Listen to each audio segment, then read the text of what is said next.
પ્રતિષ્ઠા પાછળ દોડતા કર્યા છે, બાયોલોજીકલ શબ્દ સ્પર્શ રૂપ રસ ગંધ પાછળ દોડતા કર્યા છે. એવી રીતે એક ધર્મના સંસ્કાર આપણી અંદર છે. એ ધર્મના સંસ્કાર એમ કીધું છે કે ક્રોધ ખરાબ છે, લોભ ખરાબ છે, ઘૃણા ખરાબ છે, ભય ખરાબ છે. આ બધું ખરાબ ખરાબ કીધું. હવે આ ખરાબ ખરાબ કીધું છે. હવે આ એક પ્રકાર બહારથી આવેલી વસ્તુ, અને એ પ્રમાણે આપણને ખરાબ કહેતા હશું તો એમાં ક્રાંતિ. એ તો બહારનું હિપ્નોટિઝમ છે. મને મારું દર્શન નથી, મેં જોયેલી વસ્તુ નથી, પણ બહારનું હિપ્નોટિઝમ મને. એટલે હું શું છું તો કે હું ઇમિટેશન છું. ઇમિટેશન એટલે હું અનુસરણ કરું છું. કોઈ મારી ઓથોરિટી છે, ધર્મ મારી ઓથોરિટી છે, અને ધર્મના લોકો મને જે હિપ્નોટિઝમ કર્યું છે એ પ્રમાણે હું એને ખરાબ કહું છું. તો આ રીતે હું ખરાબ કહેતો હોઈશ ક્રોધને, લોભને, ઘૃણાને, ભયને, અહંકારને, તો આમાંથી કઈ પરિણામ નહીં આવે. તો પ્રમાતા છે એમાંથી દ્રષ્ટા પેદા થવાનું. એટલે આ એક પોઈન્ટ બરાબર ધ્યાન રાખવાનું. પછી જે દર્શનમાંથી જે ઉભો થયેલો જે પ્રમાતા હોય અને એને દર્શન કર્યું હોય, પોતે અંદરથી દર્શન કર્યું હોય, એમાં પોતાનો પ્રેમ વિહોણો ચહેરો જોયો હોય, અશાંત ચહેરો જોયો હોય, લોભ વાળો ચહેરો જોયો હોય, અને અંદરથી હોય કે આ પ્રેમ વગરનો હું કેવો માણસ છું, મારી અંદર પ્રેમ પ્રગટ કરવો છે, મારે અંદરથી નિર્ભયતા પ્રગટ કરવી છે, મારે સંવાદ પ્રગટ કરવો છે. એવી અંદર તીવ્ર રીતે ભાવના થઈ ગઈ હોય. તીવ્ર રીતે એટલે ક્યારેય દબાઈ નહીં એવી ભાવના. ભલે બીજા સંસ્કારો એને દબાવી દે, પણ અંદરથી એ કબૂલ ન કરે કે આ મારે ન જોઈએ, આ મારે ન જોઈએ, આ મારે ન જોઈએ. મારો કે થઈ જાય તો પણ એની યારે મંજૂરી ન કરે કે મારે આની યારે મંજૂર નથી, હું આની યારે મંજૂર નથી. એવા પ્રકારની જો સ્થિતિ હોય, પછી પ્રમાતામાંથી દ્રષ્ટા છે એનો જન્મ થાય. અને પ્રમાતામાંથી દ્રષ્ટાનો જન્મ થવા માટે પેલા આપણે ઉતાવળ જે કરવાની છે એ દ્રષ્ટાની ઉતાવળ નથી કરવાની. પેલી ઉતાવળ આપણે કરવાની છે એ કરવાની છે. વર્તમાન છે એને બરાબર રીતે, વર્તમાન જે બતાવે છે એ બરાબર રીતે હું જોઈ શકું છું કે નહીં. વર્તમાન એક બતાવ્યું, કંઈક બતાવે છે મને અંદર મારા વખાણ કર્યા ને મને આનંદ આવ્યો, મને બતાવે છે, આ મને દેખાય છે. ફક્ત આટલી જ વસ્તુ. હવે એ ખરાબ છે, સારું છે, એ કંઈક પ્રશ્ન નથી. મારી અંદર ક્રોધ છે, મારી અંદર સ્વાર્થ છે, આ બધું મારી અંદર ઉઠે છે અને મને ખબર પડે છે કે આ મારી અંદર છે. તો વર્તમાનને જે કરવાનું છે એ શું કરવાનું છે? તો વર્તમાન છે એ અવ્યવસ્થાને, આપણી અંદર જેટલા પ્રકારની અવ્યવસ્થા છે ને એ અવ્યવસ્થાને એ બતાવે છે. એટલે તો હવે આપણે દ્રષ્ટાપણાની આપણને ઉતાવળ જ નથી. આપણને ઉતાવળી છે કે ખરેખર આ અવ્યવસ્થા મારી નજરે ચડે છે. આ જે બધું અવ્યવસ્થિત છે મારી અંદર, આમ અંદર હું એકલો બેઠો હોઉં તો મને ગમતું નથી. એકલો શાંતિથી બેઠો છું, મને ગમતું નથી. મને એમ થાય કે મિત્ર આગળ જાઓ, સિરિયલ જોઉં, કોમ્પ્યુટર કરું, કોઈ સગા સંબંધીને મળવા જાઉં, તો હું એકાંતમાં એકલો રહી શકતો નથી. હું ખાલી માણસ છું. હું મારી સામે આવવા માટે સક્ષમ નથી. હું મારી સામે આવું છું તો મને મારો ભય લાગે છે. એટલે મારા ભયને છાવરવા માટે હું બીજા કેટલાની મુલાકાત કરું, છાપા વાંચું છું, ઓલું કરું છું. તો આ બધા મારે સાક્ષાત્કાર, આ મને બધા સાક્ષાત્કારો વર્તમાનની અંદર મને થાય. એટલે હવે આપણે ઉતાવળ દ્રષ્ટાની નથી, પણ ઉતાવળ આપણને એ વસ્તુની છે કે સમસ્યા છે, કઈ જીવનની અંદર કોઈ સમસ્યા છે, અને એ સમસ્યા છે એ જીવનમાં હાવ ખાલી છે, હાવ કરતા હાવ ખાલી છે, અને એને જુદા જુદા વિષયો દ્વારા ભરવા માટે નિરંતર પ્રયાસ કરીશ. એવો સાક્ષાત્કાર મને થાય છે. હું પ્રેમ વગરનો છું એવો સાક્ષાત્કાર આપણને થાય છે. અને આ સાક્ષાત્કાર યથા યોગ્ય પ્રમાણમાં આપણને થઈ જશે તો પછી દ્રષ્ટાને તો આપોઆપ પ્રગટ થવું પડશે. અને બીજું, આ પ્રમાતા અથવા દ્રષ્ટા છે એ સંતો કહે છે, શાસ્ત્રો કહે છે, એટલે હું નીકળો નથી. અને એ લોકો કહે છે એનું એક્ઝેક્ટ રીતે અનુસરણ કરતો નથી. એ દ્રષ્ટિ આપે છે ને, હું જે દ્રષ્ટિ આપેલી છે, માનો કે આપણને કોઈ દ્રષ્ટિ આપે છે કે તમે દ્રષ્ટા છો, તમે સત છો, તમે આનંદ છો, તમે પ્રેમ છો, તો હું સ્વીકારતો નથી. ભલે સંતે કીધું, ભલે શાસ્ત્રે કીધું, ભલે ગીતાએ કીધું, ભલે ઉપનિષદે કીધું, ભલે પુરાણે કીધું, માનતો નથી. એનો અર્થ એમ નથી કે નથી માનતો, એમ નથી. હું માનતો નથી અને નથી માનતો, બેયની વચ્ચે હાલું છું. અને બહુ અઘરામાં અઘરી વસ્તુ જે છે એ ન માનવું, આપણે માન્યતાના બેઝ ઉપર ન હાલવું અને ન માન્યતાના બેઝ ઉપર ન હાલવું. બુદ્ધિનું જે સ્તર છે એ હંમેશા કાં સંમત થાય અથવા કાં ના સંમત. અને આ બુદ્ધિનું ક્ષેત્ર સંમત થાય અથવા ના સંમત થાય એનો અર્થ એટલો જ છે કે એને જે ઇન્ફોર્મેશન અંદર મળેલી છે, માહિતી મળેલી છે, એના સંદર્ભથી હું વાત કરું કે તમે કોઈ વાત કરો તો હું કહું કે હા બરાબર છે, અને મેં સાંભળેલું જ ન હોય અને તમે કયો એના કરતા વિરુદ્ધ માહિતી મને ઇન્ફોર્મેશન મળેલી હોય તો તમે મને જે કયો માનું ના, એ વાત સાચી નથી. તો કે વાત સાચી છે તો સાચી નથી, એ ક્યાં રેફરન્સથી કહું છું? તો કે મારી અંદર જે ડેટા નાખવામાં આવ્યો છે એના રેફરન્સથી કહું છું. અને આ આપણા ડેટા આપણી આગળ તો બહુ લિમિટેડ ડેટા છે. તો આ લિમિટેડ ડેટા ઉપર ભરોસો કરવા જેવો નથી. એટલે હવે આપણે નથી હા કહેતા, એટલે આપણે હવે હા અથવા ના ની વચ્ચેની સ્થિતિમાં છે. ના હા ના. હા, એને કીધું, સંતોએ કીધું, શાસ્ત્રોએ કીધું કે તમે આત્મા છો, તમે પ્રેમ સ્વરૂપ છો, તમે આનંદ સ્વરૂપ છો, પણ મને 10 રૂપિયાનું નુકસાન જાય છે, 100 રૂપિયાનું નુકસાન જાય છે. હું ક્યાંક જાઉં છું ને કોઈક સેજ કામમાં વ્યસ્ત છે ને મારી નોંધ ન લેવાની તો મને અંદર નોંધ થઈ જાય કે મારે માન ન છે. તો આ જે માન મારું નથી જળવાનું એની મને ખબર પડે છે. હવે હું એમ કહું છું કે હું તો દ્રષ્ટા છું, હું તો પ્રમાતા છું, અને અહીંયા તો એક નાના પ્રસંગો બને છે ને એમાં મારી ચિત્તવૃત્તિ હલી જાય છે. 10 રૂપિયામાં, કોઈ નાની હાવણીમાં, કોઈ નાની વસ્તુ, એક ગ્લાસ પડી ગયો તૂટી ગયો તો એની અંદર આપણને એટલું બધું દુઃખ થાય. અથવા કોઈ નુકસાન જાય છે તો એ નુકસાન જાય છે, નુકસાનમાં આખા તણાઈ જાય છે. આ બધી હકીકતો હાલતી હોય તો આપણે એમ ન બોલાય કે આત્મા છીએ. જો આત્મા હોવ તો મને આ 100 રૂપિયાનું, 1000 રૂપિયાનું કે લાખ રૂપિયાનું નુકસાન ગયું અને મારા અંતઃકરણની અંદર કંઈક કકડાટ થયો. હવે આ બધા લોકો એમ કહે છે તમે દ્રષ્ટા છો, અને હવે વાત દ્રષ્ટાની કરું છું, પણ અહીંયા તો એ ફિલોસોફી છે. પણ અહીંયા અત્યારે વાત જે છે તો અત્યારે હકીકત આ છે કે આ પ્રકૃતિ મારા ઉપર હાવી થાય છે. એટલે હું ઈમાનદારીથી સાધના કરું છું, પ્રમાણિકતાથી સાધના કરું છું. એટલે હવે હું આ એકય પગલું કાલ્પનિક નથી મૂકતો, ફિલોસોફિકલ મૂકતો નથી, પણ હું ખરેખર વ્યવસ્થિત રીતે મારું જીવન છે, અંતઃકરણની અંદર જે વ્યક્ત થતું જે જીવન છે એને વ્યવસ્થિત રીતે જોઉં છું.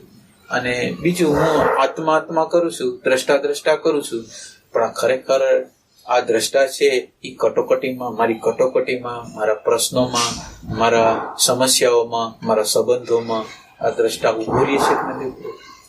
તો કે દ્રષ્ટા છે તમારે આપણે અંદર ટેસ્ટ કરવાનો કે આ બધી વાતો જે દ્રષ્ટાની છે, શાંતિની છે, આનંદની છે, પ્રેમની છે, આ વાતો જ્યારે વ્યવહાર ઉત્પન્ન થઈ ગયો ત્યારે આ વાત રહી છે કે નથી?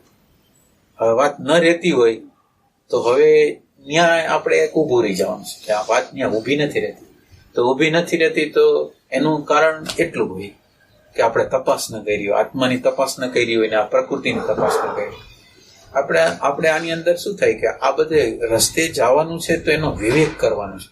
અને બધી વસ્તુને જેમ આપણે સ્કૂટર કે મોટર કે એને જો શીખવું હોય, મિકેનિકલ બધું કામ કરે, એક સ્પેર પાર્ટ હોય કે આના સ્પેર પાર્ટને આ કહેવાય, આના સ્પેર પાર્ટને આ કહેવાય, આના સ્પેર પાર્ટને આ કહેવાય, બધા સ્પેર પાર્ટને જુદા પડી દે. તો હવે આપણે આવું કર્યું છે, સ્પેર પાર્ટને જુદા પાડ્યા છે. અંદરના બધા સ્પેર પાર્ટો છે આપણી અંદર, આખી એક બોડીની રચના છે, પછી જ્ઞાનતંતુની રચના છે, જ્ઞાનેન્દ્રિયોની રચના છે, બ્રેઇન સેલની રચના છે. એટલે આપણે એક વખત એ બધી વસ્તુને ઇન્ક્વાયરી કરવી છે કે આની અંદર આ બધી વસ્તુ પડેલી છે, એ વસ્તુ શું છે. એટલે એક વસ્તુને જુદા જુદા સંદર્ભથી એને મૂલવણી કરવાની કે આ વસ્તુ, માનો કે આ બોડી છે તો બોડી છે એ ખરેખર આ બધા લોકો જડ કહે છે કે ખરેખર જડ છે, અને મને આ શરીરને કંઈક થાય છે મને તો ભય થઈ જાય છે ખરેખર. એટલે મારી ઇન્ક્વાયરી કેવી હોવી જોઈએ? ઇન્ક્વાયરીની અંદર ઊંડાઈ હોવી જોઈએ. આ માન્યતાના બેઝ ઉપર જે બધી વસ્તુ જે આપણે સ્વીકાર કરી લઈ છે, સ્વીકારની ભૂમિકામાં આપણે હાલવાનું જ નથી. સ્વીકાર અને અસ્વીકાર બેયની ભૂમિકાની બહાર આપણે હાલવાનું છે. અને આ સ્વીકાર અને અસ્વીકારની ભૂમિકાનો અર્થ એમ છે કે આ બુદ્ધિ જે હા પાડે છે અથવા ના પાડે છે એ બેયમાં રહેવાનું નથી. હા ને ના. અને કારણ કે આ તો હા ના એટલે બુદ્ધિનું ઇન્ફોર્મેશનના ખાતામાં આત્મા આવતો જ નથી. હવે આ ખાનામાં આત્મા ન આવતો હોય તો તમે હા કેવી રીતે પાડી શકો કે આત્મા છે, દ્રષ્ટા છે, પ્રેમ છે, આનંદ છે? એ બોલી કેવી રીતે શકો કે આ છે? એટલે હવે આપણે ઈમાનદારીથી એમાં આપણે જાતને આપણે પૂછી છીએ કે ખરેખર આ દ્રષ્ટા છે, એ ખરેખર એ દ્રષ્ટા છે, આ શરીર છે એ ખરેખર હું છું, અને શરીર છે એ જીવન છે કે પછી કોઈક એવું અલગ તો? એટલે બધી વસ્તુને આપણે જુદા જુદા પાડો. તો એ કે શરીરને જુદું પાડો, બોડીને, તો બોડી શેનું બનેલું છે? સેલનું બનેલું છે. સેલ શું છે? તો કે દ્રશ્ય છે, દ્રવ્યના બનાવેલા છે, 5 મહાભૂતના બનેલા છે. અને કોઈ પણ વસ્તુ 5 મહાભૂતની પ્રકૃતિની બનેલી હોય, તમે ઓબ્ઝર્વેશન કરો કે બનેલી વસ્તુ ધીરે ધીરે જન્મ થાય, એનો વિકાસ થાય, બાળપણ આવે, યુવાની આવે, વૃદ્ધાવસ્થા આવે અને મૃત્યુ પણ. એક પાંદડું હોય તો ધીરે ધીરે કળી રૂપે થાય, એક ક્લાસ વિકસે, એ લીલું થાય, પાછું ધીરે ધીરે ધીરે વિકાસ પામતા પીળું પડે, નાશ પામે. તો આ બધી વસ્તુ નાશ પામે છે. અને નાશ પામતી વસ્તુ જળ કહેવાય. આપણે અંદરના પ્રેમથી શોધી છીએ, આ કઈ ઇન્ફોર્મેશનથી શોધતા નથી, પણ આપણે અંદરના પ્રેમથી શોધી છીએ કે ખરેખર આમ છે.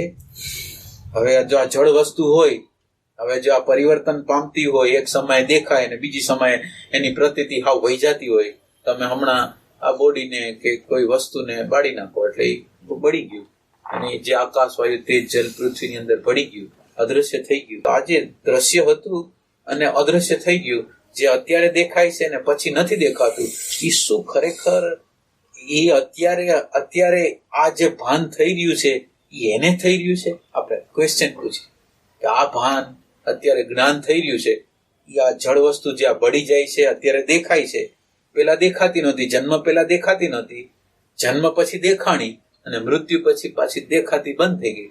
તો આજે દેખાતી બંધ થઈ જાય છે, પેલા હોતી નથી, પાછી દેખાય છે ને પાછી અદ્રશ્ય થઈ જાય છે, એવી આ વસ્તુ છે. એ વસ્તુને આપણે ચેતન કહેશું, જળ કહેશું, શું કહેશું? અને અંદરના આપણા પ્રેમથી એને તપાસ કરી, અને ઇન્ક્વાયરી કઈ ઇન્ફોર્મેશન નથી કરતા નથી, પણ આ જે બુદ્ધિનું આખું માળખું છે ને એને એક બાજુ રાખી દે છે, અને અંદરનું એક પ્રેમની એક ચિનગારી છે ને, પ્રેમની ચિનગારી છે ને એ આત્મામાંથી ચલે. અને પ્રેમની ચિનગારી શું કરે? ઓથેન્ટિક હોય, પ્રમાણિક હોય. એટલે ઓથેન્ટિક પ્રમાણિક હોય એટલે એ શું કરે? જે વસ્તુ માન્યતાના બેઝ ઉપર હોય ને એને રિજેક્ટ કરતી કે ના, આ વસ્તુ ભલે મને યુક્તિ ભલે આવતી હોય, પણ આ યુક્તિ મને હજી બંધ બેસતી થતી નથી, મારી અંદર હજી પ્રકાશ થતો નથી, તો આ ખરેખર આ બોડીમાં નથી. એટલે આ બોડીને લેવાનું, પછી બોડીની અંદર એક પ્રાણ છે એને લેવાનું. એટલે હવે આપણે શું વાત કરીશી કે આ બધી વસ્તુનો આપણે વિવેક કરવો પડશે. આ બોડી છે એની પાછળ જ એક પ્રાણ રહે છે, પ્રાણ રહે છે, અને એ પ્રાણ છે એ શ્વાસના રૂપમાં રહે છે, અને જે આપણને શક્તિના રૂપમાં રહે છે, બે રૂપમાં રહે છે. હવે આ પ્રાણ છે, એ પ્રાણ છે એ કેવો પ્રાણ છે? કે શ્વાસ છે, શ્વાસ પેલા નહોતા ને અત્યારે શ્વાસ હાલે છે ને પછી શ્વાસ બંધ થઈ જશે. તો આ શ્વાસ છે એ નથી વસ્તુ, એ શ્વાસ છે એ વસ્તુ નથી. અને આ પ્રાણ છે, માનો કે આ શક્તિ છે, તો આ શક્તિ આપણી અંદર છે, પણ શક્તિ તો કેવી વસ્તુ છે? શક્તિ છે એ સેવક તરીકે કામ કરે છે. સેવક તરીકે કામ કરે છે એટલે આપણે એક વ્યક્તિને એમ કહી કે જા તું આ લઈ આવ, એટલે એ વ્યક્તિ કેમ લઈને સેવક તરીકે કામ કરે? એમાં પ્રાણ જે શક્તિ છે, માનો કે તમે આજ વિચાર કર્યો કે આપણે સત્સંગમાં જવું છે, તો સત્સંગમાં પેલા વિચાર આવ્યો, પછી ઈચ્છા થઈ, વિચાર એક મહાન વસ્તુ છે, એના પછી ભાવ થયો, અને પછી આ શરીર અહીંયા પહોંચ્યું. તો અહીંયા પહોંચાડવા માટે જે શક્તિનો ઉપયોગ કર્યો એ શક્તિ સેવક રૂપે, અને આ શક્તિ અત્યારે પ્રતીતિમાં આવે, પછી શક્તિ પછી જતી, મરણ થાય તો શક્તિ જતી રહે, માંદા પડી તો શક્તિ જતી રહે. તો આ શક્તિ છે એવું નથી. આ શક્તિ હાવ કરતા હાવ વિસ્તેજ જેવા થઈ જાય, બેહોશ થઈ જાય, પણ ઓલું તત્વ તો એમને ભાનવાળું તત્વ. એટલે આ પ્રાણનું તત્વ, આની નીચે જે પ્રાણ છે એ પ્રાણનું તત્વ હું નથી. એટલે આપણે શું કહેવા માંગીએ છીએ આ બધા ઇન્ક્વાયરી દ્વારા? એટલે હવે આપણે બધાએ ફરીથી એક વખત આ બધાની વસ્તુની તપાસ કરવાની, એક એક જળ ચેતનને અલગ અલગ કરવાની. એટલે પ્રાણની નીચે પાછું મન રહે છે, એટલે આપણે જેને ભાવ કીધો, ભાવ એટલે ઈચ્છા. હવે ઈચ્છા થાય તો પછી બિચારી ક્રિયા થાય, તો બોડી બિચારું હાલે. એટલે ભાવ છે, આપણા જે ભાવો બનેલા છે એ ભાવો કેવા છે? તો કે આપણી અંદર અત્યારે જે ભાવો બનેલા છે એ તો કેવી રીતે આવેલા છે? બાયોલોજીકલ રીતે આવેલા.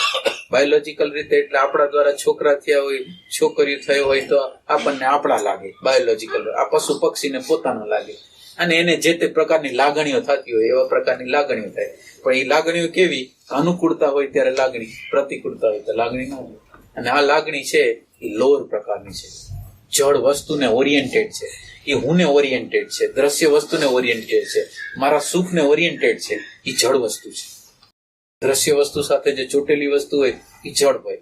એટલે આ જે મનોમય જે બોડી છે એ મનોમય બોડીમાં નથી. તો મનોમય બોડીની નીચે વિજ્ઞાનમય બોડી છે. જેમ આપણે એમ કીધું ને, પેલા વિચાર આવે પછી ઈચ્છા થાય. તો વિજ્ઞાનમય બોડીની અંદર આખા વિશ્વના, જો આપણે આમ આમ મોટા સ્કેલ ઉપર લઈ તો આખા બ્રહ્માંડના રહસ્યો વિજ્ઞાનમય કોષમાં છે. ને આપણા અત્યારના વિજ્ઞાનમય કોષની અંદર વ્યવસ્થા છે, નિશ્ચય છે, એ બધું બુદ્ધિના સ્તર ઉપર રહે છે. અને બુદ્ધિ છે એવો અણુ પરમાણુ છે કે જન્મ મરણને જે આપે છે, જન્મ મરણ જે કરાવે છે, એ વિચારનો અણુ પરમાણુ. એટલે આ અણુ પરમાણુ છે, વિચારનો અણુ પરમાણુ. એટલે શું થાય? મારી અંદર એક કામના છે. એટલે હું બેઠો છું ને મને સતત રીતે કોઈ વસ્તુને કોઈને કોઈ વસ્તુ ગમતી હોય, કોઈને કોઈ વસ્તુ ગમતી હોય. એટલે જે વસ્તુ આપણે બેઠા હોય ને આપણને વારે વારે યાદ આવે ને, એ કામના કહેવાય. હવે કામના જે મારી અંદર કામના પ્રગટ થાય, જેવો વિચાર પ્રગટ થાય એટલે વિચારની પાછળ હાલે છે. એટલે વિચાર મને દોરી જાય. એટલે વિચારનો અણુ પરમાણુ શું કરે? તો એ કે વિચારનો અણુ પરમાણુ મને ક્રિયા લગીને દોરી જાય. એટલે વિચારનો જયારે ક્રિયા લગીને દોરી જાય એટલે મારો ટ્રેક હોય ને, એક વખત હું ક્રિયા કરું, બીજી વખત ક્રિયા કરું, ત્રીજી વખત ક્રિયા કરું, ચોથી વખત એટલે સંસ્કાર બેસે, ટેવ પડી જાય. પછી ટેવની અંદર પછી મને સારું લાગતું હોય તો ભલે ન લાગતું હોય તો પછી હું એનો ગુલામ થઈ જાઉં. એટલે વિચાર એવો અણુ પરમાણુ છે કે એ આપણો એક પિંડ બંધાવે કામનાનો. અને કામનાનો પિંડ બંધાઈ જાય એટલે હવે શું થાય કે હવે આ શરીર ભલે મૃત્યુ પામે, પણ એ જે પિંડ બન્યો છે એની અંદર અનંત પ્રકારની કામના છે. એ કામના અધૂરી રહી ગઈ એટલે બીજા જન્મ પૂરી કરું. એટલે આ પિંડ બને છે શેના આધારે બને છે? કે દ્રશ્યના આધારે બને છે પિંડ. તો આ જે વિજ્ઞાનમય કોષ છે, આ બુદ્ધિનો કોષ છે, જે વ્યવસ્થા ચંખે છે, જે અહંકારનું વકીલ છે, જે સતત રીતે પોતાનો ડિફેન્સ, અહંકારનો ડિફેન્સ કરે છે, સતત રીતે જે સલામતી ગોતે છે, એ છે. એટલે આ વિજ્ઞાનમય, આની નીચે છે એ વિજ્ઞાનમય કોષ છે. અને વિજ્ઞાનમય કોષની અંદર નીચે આનંદમય કોષ છે. હવે આનંદમય કોષ એટલે શું? મારી એક પ્રવૃત્તિ, હું કઈ પણ પ્રવૃત્તિ કરું ને તો મને મારો અંદરનો હેતુ હોય કે મને સુખ મળે. એટલે સુખ છે એ આપણો આનંદમય કોષ છે. એટલે આ સુખ છે એ આપણને દોરાવે. હવે આ પાંચે પાંચ કોષ થયા. હવે આપણે હજી આ ઇન્ફોર્મેશન છે એને કઈ માનતા નથી. અંદર જ્યાં લગીને આત્મસંતોષ ન થાય, અંદર જે પ્રેમની ચિનગારી જે અંદર આપણી જઈગી છે, એ પ્રેમની ચિનગારીને જ્યાં લગીને સંતોષ ન થાય ત્યાં લગીને આપણે ઇન્ક્વાયરી કરી. તો હવે આપણે આ શરીરને જોયું, શરીરની અંદર પ્રાણને જોયા, પ્રાણની અંદર મનને જોયું, મનની અંદર વિચારને જોયો, અને વિચારની નીચે આનંદને જોયો, અને આનંદની નીચે આ બધાને જે હલાવે છે એ ચેતન તત્વ છે. જે આ બધા આનંદ છે, આનંદની અંદર 3 પ્રકારની વૃત્તિ છે બહારના જગતની અંદર: પ્રિય, મોદ અને પ્રમોદ. કોઈ વસ્તુને જોઈને સુખ થવું એ પ્રિય કહેવાય. કોઈ વસ્તુ મળે અને સુખ થાય એ મોદ કહેવાય. અને કોઈ વસ્તુને ભોગવીને જે સુખ થાય એ પ્રમોદ કહેવાય. અને આ બહારના જગતની અંદર, આપણે બહારના જગતની અંદર જીવી છીએ એમાં 3 પ્રકારની પ્રિય, મોદ અને પ્રમોદ નામની 3 વૃત્તિ. હવે સુખ જે છે એ સુખ જળ પદાર્થમાં કોઈ દી હોય જ નહીં. જળ પદાર્થનો અર્થ છે જેને ખબર નથી પડતી એમાં સુખ કેવી રીતે હોય? જેને કાંઈ કરતા કાંઈ ખબર પડતી નથી, જેની અંદર તમસ છે, તમસથી ઘેરાયેલી વસ્તુ છે, તો એની અંદર જ્ઞાન ન હોય, એની અંદર ભાન ન હોય. તો જેની અંદર જ્ઞાન ન હોય, જેની અંદર ભાન ન હોય, એની અંદર આનંદ ન હોય. તો આનંદ કોનો છે? તો કે આનંદ છે એ ચેતન તત્વનો છે. અને આનંદ જે ચેતન તત્વનો છે એ આભાસિક આનંદ. જેમ એક કૂતરું હોય, એ કૂતરું હાડકાને ચાવે, અને હાડકાને ચાવે અને એ ચાવવા દ્વારા એના દાંતની અંદર, દાઢની અંદર લોહી નીકળે. અને એ જે લોહી નીકળે એ લોહીની અંદર એને ટેસ્ટ આવતો હોય કે આ હાડકાની અંદર મજા આવે. તો હાડકાની મજા નથી, પોતાના લોહીની મજા. એમાં જીવાત્મા છે વિષયનું હાડકા, વિષયના હાડકા હોય. એટલે વિષયના હાડકા હોય એટલે શું હોય કે દાખલા તરીકે મને એક કામના થઈ કે મને ટીવી લેવું છે, મારે ટીવી લેવું છે. એટલે હવે હું મારા સ્વ સ્વરૂપમાંથી ઉભો થઈ ગયો, બહાર નીકળી ગયો. મારું જે સ્વ સ્વરૂપ હતું, જે શાંત સ્વરૂપ હતું, જે પડદો હતો, જે સત હતો, એ સત ઉપર એક તરંગ ઉભો થયો. હવે તરંગ ઉભો થયો એટલે મને બેચેની પેદા થઈ. જ્યાં લગીને ટીવી ના આવે ત્યાં લગીને મને બેચેની. એટલે હવે આ શું થયું? એક વિચાર આવ્યો. હવે એ વિચાર કાઢે કરીને 2 મહિના પછી મને પૂરો થઈ ગયો. એટલે પૂરો થઈ ગયો એટલે હવે મને એક પ્રકારનું સુખ લાગ્યું. જેવું ટીવી ઘરમાં આવ્યું એટલે મને અંદર એક સુખ જેવું લાગ્યું. તો આ સુખ કેવી રીતે આવ્યું? કે સુખ મારે જે વિચાર કામના પડેલી હતી ને એ કામના અત્યારે જતી રહી. મને જે વસ્તુનો વિચાર હતો ને, કામના હતી કે ટીવી જોઈ છે, તો ટીવી આવ્યું એટલે મારા અંતઃકરણની સ્થિતિ કેવી થઈ ગઈ, એ વસ્તુ મળી ગઈ ને એટલે 1 સેકન્ડ 2 સેકન્ડ માટે હવે શાંત થઈ ગઈ. અને શાંત થઈ ગઈ એટલે પ્રતિબિંબ પડ્યું આત્માનું, લાગ્યું સુખ બહારથી મળ્યું. એટલે આ છેલ્લું તત્વ છે ને, એ કોન્શિયસનેસ, ભાન નામનું તત્વ, આનંદ નામનું તત્વ, પ્રેમ નામનું, આ 6 વસ્તુ આપણી અંદર જુદા જુદા પ્રકાર છે. અને આ આપણે એક સંદર્ભથી, એટલે આપણે દ્રષ્ટાને પ્રગટ કરતા પહેલા આ પ્રકારના મનન ઉપર આપણે ભાર મૂકીશું. આ મનન, હવે આ મનન છે એ એક એંગલથી જ કર્યું છે મેં. બીજા એંગલથી આપણે કરી શકીએ. જુદા જુદા સેન્ટરો છે. એટલે આપણે અત્યારે ગમે એમ માનતા હોય, બુદ્ધિને જીવંત માનતા હોય, ભાવને જીવંત માનતા હોય, આ ઇન્સ્ટિંક્ટિવ સેન્ટરને જીવંત માનતા હોય, હાથ પગને જીવંત માનતા હોય, તો એ જીવંત માનતા હોય એ આપણી ભ્રમણા છે. એ જીવંત નથી. આ બધી વસ્તુ છે એ જીવંત નથી. તો એ કે જીવંત શું છે? તો એ કે જીવન છે એ ચેતના છે. અને આપણે હવે આને જીવંત માની છીએ એટલે શું થાય? આની અંદર જુદા જુદા પ્રકારના યંત્રો ગોઠવેલા. આ કારખાનું છે, આ યંત્ર છે, આ કારખાનું છે. અને આ કારખાનાની અંદર એક ઇમોશનલ સેન્ટર આપ્યું છે, એક ઇન્સ્ટિંક્ટિવ સેન્ટર આપ્યું. ઇન્સ્ટિંક્ટિવ સેન્ટર એટલે શું થાય? ખાય એટલે પચાવવાનું, હૃદયને ધબકાવવાનું, એવા પોતાના આપોઆપ ફંક્શનો જે છે, જે જન્મથી જ આપણને મળેલા હોય, આપોઆપ બધું કામ કરે, શરીરનું રક્ષણ કર્યા રાખે, બધી વસ્તુ ખાવાનું જે બનાવી એની એનર્જી બનાવી નાખે, બધી જે કામ કરે છે એને ઇન્સ્ટિંક્ટિવ સેન્ટર કહેવાય. ભૂખ હોય તો ભૂખને બતાવે, ઊંઘ હોય તો ઊંઘને બતાવે, મૌન ભાષામાં બતાવે, ઇન્સ્ટિંક્ટિવ સેન્ટર છે. પછી એક બુદ્ધિનું સેન્ટર છે જે વ્યવસ્થા કરે, વિચાર કરે, નિશ્ચય કરે, નિષ્કર્ષ કરે, એવું જે તંત્ર છે એ બુદ્ધિનું તત્વ છે. બુદ્ધિનું તત્વ છે આ 3. અને કર્મેન્દ્રિય. આ કર્મેન્દ્રિય દ્વારા કોઈ એન્જિનિયરિંગ લાઈન લે, કોઈ કલાકાર બને, કોઈ ચિત્રકાર બને, કોઈ સંગીતકાર બને. આ મૂવિંગ સેન્ટરનું ફંક્શન છે. આ 4 સેન્ટર છે. એક 5મું સેન્ટર છે એ સેક્સ સેન્ટર છે. એના પછી 6થું જે સેન્ટર છે હાયર ઇમોશનલ છે. હાયર ઇમોશનલ એટલે આપણે જેને આત્મા કહીશું, પ્રેમનું તત્વ કહીશું. અને એક હાયર ઇન્ટેલેક્ચ્યુઅલ છે જેને આપણે પ્રજ્ઞાનું તત્વ કહીશું. આ 7 છે એ સેન્ટરો છે. હવે આપણે આ બધી વસ્તુને માનવાની કોઈ વસ્તુ નથી, અંદર તપાસ કરવાની છે. અને આ યંત્ર, તમે વિચાર કરો કે અત્યારે કોઈ યંત્ર ખરીદીએ છે ને, અત્યારે દાખલા તરીકે 50 લાખનું, 30 લાખનું, 20 લાખનું કોઈ યંત્ર ખરીદે, તો યંત્ર ખરીદે એટલે એ લોકો ત્યાં પ્રેક્ટિસ કરવા માટે ઓલો શું કહેવાય, આપણો એક માણસને મોકલે, ડેમોન્સ્ટ્રેશન. હા, તો એ માણસને મોકલે અને આ યંત્ર કેવી રીતે કામ કરશે ને એ શીખી આવે ત્યાં, પછી યંત્ર હાલે. તમે વિચાર કરો કે આવા 20, 30, 40 લાખ વાળા મશીનોના યંત્રોને શીખવા માટે વિશિષ્ટ પ્રકારને શીખવાની વ્યવસ્થા છે. તો આ યંત્રને હલાવવા માટેની કોઈ વ્યવસ્થા નથી. એટલે ડિસઓર્ડર, જે અવ્યવસ્થા છે, એ અવ્યવસ્થાનું કારણ શું છે? તો કે અવ્યવસ્થાનું કારણ એમ છે કે યંત્રનો કયો ભાગનો ક્યારે ઉપયોગ કરવો. માનો કે ભાવની વાત હોય તો ઇમોશનલ સેન્ટરનો ઉપયોગ કરો. પછી આપણે વ્યવહારની વાત હોય, વ્યવસ્થાની વાત હોય, ધંધાની વાત હોય, કોઈ પૈસાના લેતી દેતીની વાત હોય, ન્યાય કે ઇન્ટેલેક્ચ્યુઅલ સેન્ટરને લાવો. હવે ભૂખ લાગી છે કે તરસ લાગી છે કે ઊંઘ આવે છે, એના માટે બીજા કોઈ સેન્ટરને, બુદ્ધિને નહીં પૂછવાનું, ઇમોશનલ પાર્ટને નહીં પૂછવાનું. ઇન્સ્ટિંક્ટિવ સેન્ટર તમને એમ કે છે બગાસ આવે છે, આંખ બંધ થઈ જાય છે, તો કે ઊંઘ આવે છે, અથવા અંદર ખ્યાલ આવી જાય મૌન ભાષામાં કે અત્યારે ભૂખ લાગી ગઈ છે, અત્યારે તરસ લાગી ગઈ. તો આપણે આ સેન્ટર છે એનું માનવાનું છે. ભાવ પછી કર્મેન્દ્રિયમાં આ સેન્ટર, જે કર્મેન્દ્રિય હાથ અને પગ છે કર્મેન્દ્રિય, એનું આપણે માનવાનું છે. કર્મની માનો કે રોટલી વણવી છે તો રોટલી વણવા માટે હાથનો આધાર, સંગીત વગાડવાનો છે તો હાથનો આધાર લેવાનો, બીજી કોઈ પણ કલા કૃતિ કારખાનામાં કામ કરતા હોય કોઈ પણ કર્મેન્દ્રિય, તો એનો આધાર લેવાનો. તો આ જે 4 સેન્ટર છે એ 4 સેન્ટરોને પેલા મુખ્ય રીતે આ 4 સેન્ટરોને પેલા જાણી લેવાનું. અને આ 4 સેન્ટરોને બરાબર વ્યવસ્થિત જાણ્યા પછી જે તે વખતે ક્યાં, હવે વર્તમાનમાં તમે રહેતા હો ને પ્રમાતા તમારી અંદર જાગી ગયો હોય, તો તમને અત્યારે ખ્યાલ આવે કે અત્યારે ઇમોશનલ સેન્ટરનો નિર્ણય છે, ઇન્સ્ટિંક્ટિવ સેન્ટરનો નિર્ણય છે કે ઇન્ટેલેક્ચ્યુઅલ સેન્ટરનો નિર્ણય છે. વિવેક છે.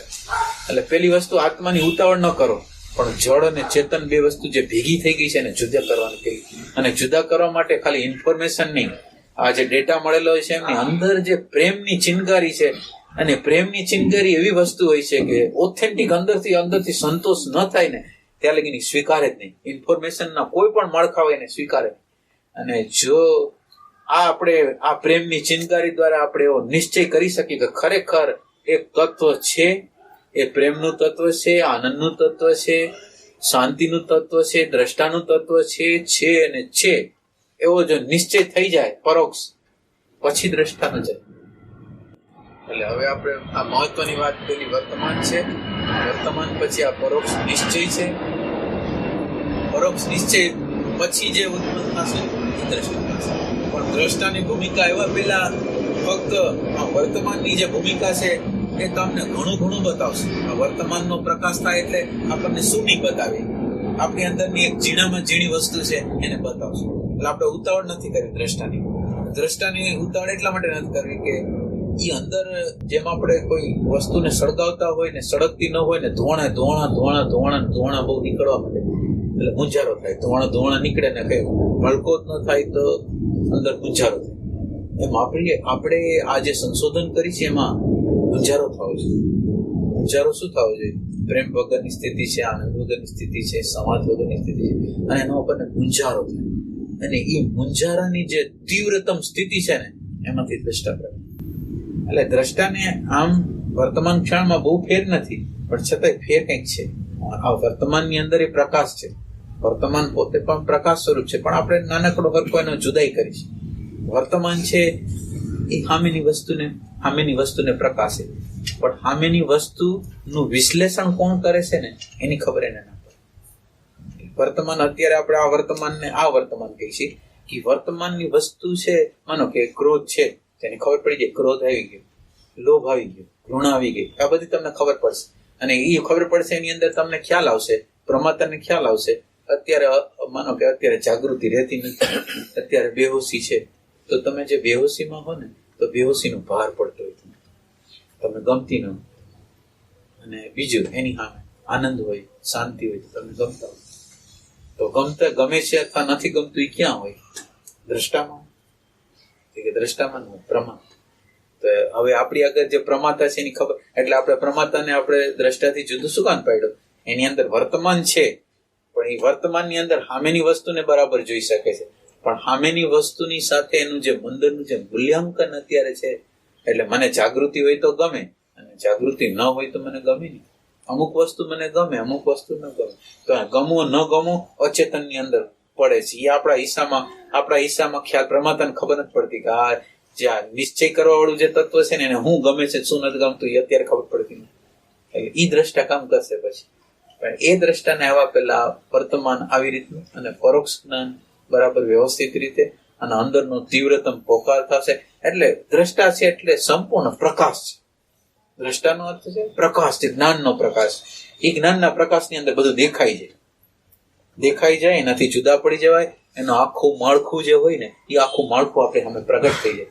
અને એ માળખા પેલા આ જે પ્રમાતા હોય ને એ પ્રમાતા જયારે હાલે ત્યારે પ્રમાતાને ક્રોધથી જુદો થાય, લોભથી જુદો થાય, પણ છતાં એમ માને, પ્રમાતા એમ પોતે એમ માને કે ક્રોધ મારામાં આવ્યો છે. પ્રમાતાને હજી હાવ જુદાઈ નથી થઈ. એટલે પ્રમાતાને ક્રોધ આવે તો અંદર સૂક્ષ્મ રીતે એમ થાય કે મારામાં ક્રોધ આવ્યો, મારામાં હાથ થઈ ગયું. એટલે પ્રમાતા હજી બધું ઓળખતો હોય નહીં. અમુક સમય જયારે થોડોક પ્રકાશ હોય ત્યારે જુદો જ રહેતો હોય, પણ ઈ ઓમ બધું ઓઢી લેતો હોય પોતા ઉપર. હજી એને મારામાં છે એવું લાગતું. પછી એનું ડેવલપમેન્ટ જેમ થતું જાય મારું ન લાગે, એ જુદું લાગે. એટલે દ્રષ્ટા છે એને હાવ જુદો કરે. એટલે માનો કે તમારી અંદર ખરાબમાં ખરાબ ભાવના આવી ગઈ તો દ્રષ્ટા હોય તો એને કાંઈ ન થાય. પ્રમાતા હોય તો એને અંદર લજ્જા થાય, અંદર કંઈક વિષાદ થાય, દુઃખ થાય કે હજી મારામાં આ પડ્યું છે. એટલો એનો ફરક છે. એટલે આપણે જે કરવાનું છે એ અંદરનો મૂંઝારો, ખરેખરો મૂંઝારો થાય છે. અને એ મૂંઝારાની અંદર ખરેખર આપણને આની અંદર જ જીવવાનું મન થાય છે. આપણે સવારથી હાંજ લગીને આપણે વિચાર કરી એકલા બેઠા છીએ, તો એકલા બેઠા છીએ એમાં શું કરી છીએ? એટલે એકલા બેઠા છીએ તો હવે દાખલા તરીકે કોઈ ધંધાનું કંઈક મેગેઝિન લીધું, આ લીધું, તે લીધું, તો હવે આપણે આપણી અંદર ઈમાનદારીથી કહેવાનું કે આને આટલી બાબતો ઉપર રસ છે, એને એકલા પડવામાં રસ નથી, પોતાની સામે આવવામાં રસ નથી. તો એ આપણને ખ્યાલ આવે છે કે આ રસ છે આને જુદા જુદા પ્રકારના. હવે માનો કે તમે એકલા ભલે પડી ગયા, કેટલાક લોકો સાધક લોકો એકલા પડી ગયા. માનો કે આ તો પ્રશ્ન થયો સ્થૂલ જગતની અંદર રહેતા હોય ને સ્થૂલ જગતમાં જ હોય ને સ્થૂલ જગત જ ગમતું હોય એના માટે. હવે સૂક્ષ્મ જગતમાં છે તો એ એકાંતમાં બેઠા પણ વિચારની ધારામાં વેગી સમય અને ખબર ઓછી પડે. તો તો ઈ જે છે ઈ જે આપણે એકાંતમાં બેઠા એકાંતે આપણને લાભ નહીં, તો પછી ઈ તપાસ કરવાની કે આપણે આ બેઠા છીએ, એ બેઠામાં આપણે હવે શું કરી છે. એટલે આ આપણો અંદર આ બધી વસ્તુ તપાસ કરશું તો આપણો રસ ક્યાં છે ને એ રસ આપણને બતાવે. અને આ રસ બતાવશે તો પછી આપણે દ્રષ્ટા પ્રગટ થાય કે ન થાય એનો પ્રશ્ન નહીં કરી, પણ આપણી હાલતની આપણને ખબર પડી ગઈ કે અહીંયા રસ છે, અહીંયા રસ છે, અહીંયા રસ છે. હવે દ્રષ્ટા કેવી રીતે પ્રગટ થાય? એમાં દ્રષ્ટાનું પ્રગટ થવાની આપણે પૂછવાનું જ નથી કે દ્રષ્ટા પ્રગટ થાય કે ન થાય. હું મારા રસો સવારથી હાન લગીનના રસો તપાસું છું, તો મેં મારા માટે, મારી શાંતિ માટે, મારા આનંદ માટે, મારી અંદર પ્રેમ પ્રગટ થાય એના માટે કેટલાક આપણે ક્ષણ આપ્યા, અને બાકીના દ્રશ્ય જગતમાં કેટલાક છે. એટલે આપણે જે અત્યારે કરવાનું છે એ છે ને અંદર મૂંઝારો અને વર્તમાન છે વ્યવસ્થિત, અને વર્તમાનની અંદર આમ જોવાનું, જે જોવાની સાથે તાદાત્મ્ય નહીં કરવાનું કે આ વસ્તુ છે, આ વસ્તુ છે, આ વસ્તુ છે. બસ આટલો પ્રકાશ આપણી અંદર થાય ને, અને એનો જયારે મૂંઝારો થશે અને એનું તીવ્ર રીતે સંશોધન થશે એટલે દ્રષ્ટા છે એ આપોઆપ પ્રગટ. દ્રષ્ટા છે ને એ આપણા પુરુષાર્થનું પરિણામ નથી, એ આપણે કૃપાનું પરિણામ છે. એટલે દ્રષ્ટાની તીવ્રતમ ઈચ્છા થઈ જાય, વિષાદ તીવ્રતમ રીતે આપણને ઘેરી લે અને એના વગર કઈ ગમે નહીં, તો પછી એ તત્વ છે એ ક્યારેક પ્રગટ થાય. એ પ્રગટ થાય તો પછી એને પ્રેમ આપવો પડે, તો એ નિરંતર પ્રગટ છે, એવું કરવું પડે. એ કૃપાનું તત્વ છે.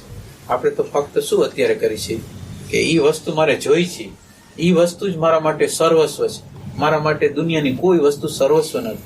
અને આપણા માટે દુનિયાની વસ્તુ સર્વસ્વ એટલા માટે છે કે આપણે બધી વસ્તુને હાથ નાખીને જોયું નથી. જે જગ્યાએ આપણે હાથ નાખ્યો છે ત્યાં દાઈ જાય છે.